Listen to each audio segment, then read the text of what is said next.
year, an appropriation bill is submitted by the president. And mark my words, I say by the president, not the executive, because the power is vested in the president. Is a bill submitted to the National Assembly, i.e. the Senate and the House of Representatives, to make a law for appropriation. When people use the word appropriation, I think they use it better and advisedly than the word budget, because the word budget is purely an executive terminology. But when it becomes an appropriation bill, it becomes a bill for an act, and that comes clearly within the domain of the legislature.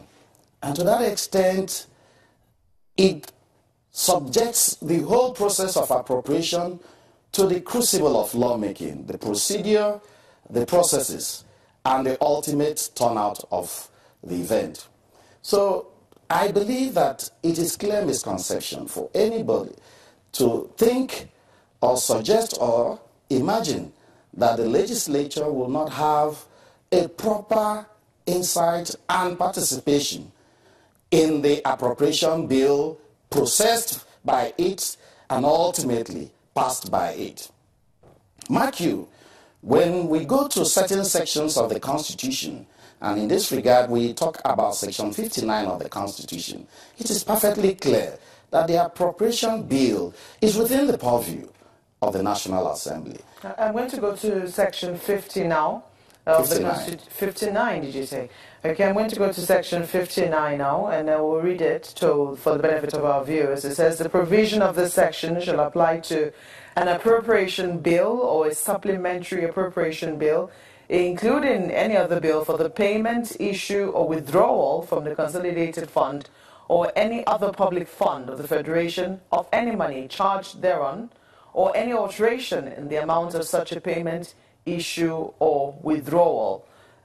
Where precisely, when you say it's very clear, what precisely or what subsection were you referring to? We put Section 59 in tandem with Section 58, which is the mode of lawmaking, and of course Section 4 of the Constitution that vests legislative powers on the National Assembly.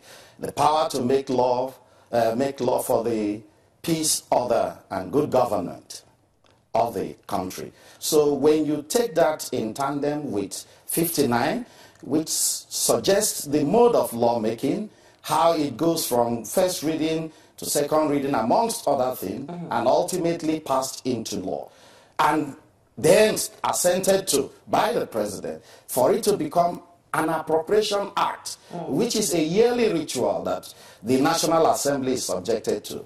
Let's quickly go to Section 80 and 81, 81 which a lot of people refer to, and which they believe is the bone of contention here. You talked about how the president had been, the powers are vested in the president. This Section 81 says the president shall cause to be prepared. Now, I know that these words have also caused some controversy as to whether or not the president has to directly present it himself, or he can ask anybody, he can delegate anybody to present it to the National Assembly.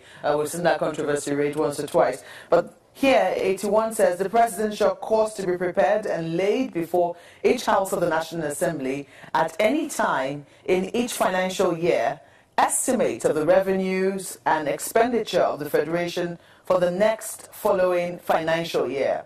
The heads of the expenditure contained in estimates, other than expenditure charged upon the Consolidated Revenue Fund of the Federation by this Constitution, shall be included in a bill to be known as an appropriation bill, providing for the issue from the Consolidated Revenue Fund of the sums necessary to meet that expenditure and the appropriation of those sums for the purposes specified therein. Isn't it a little, I mean, even though it sounds a little wordy and it sounds a little technical in terms of the language used here, but isn't it saying that the executive arm of government, of course, while presenting expenditures, will also know where and what money needs to be spent on? Nobody is denying that. Mark you, budget is a proposal which is based on intent for purpose of expenditure. But the fundamental word there is appropriation. Appropriation, and the appropriation is a bill for an act. Whatever the president presents automatically becomes an executive bill, which is subjected to the crucible of lawmaking because it becomes an appropriation bill once it is laid. It is the same thing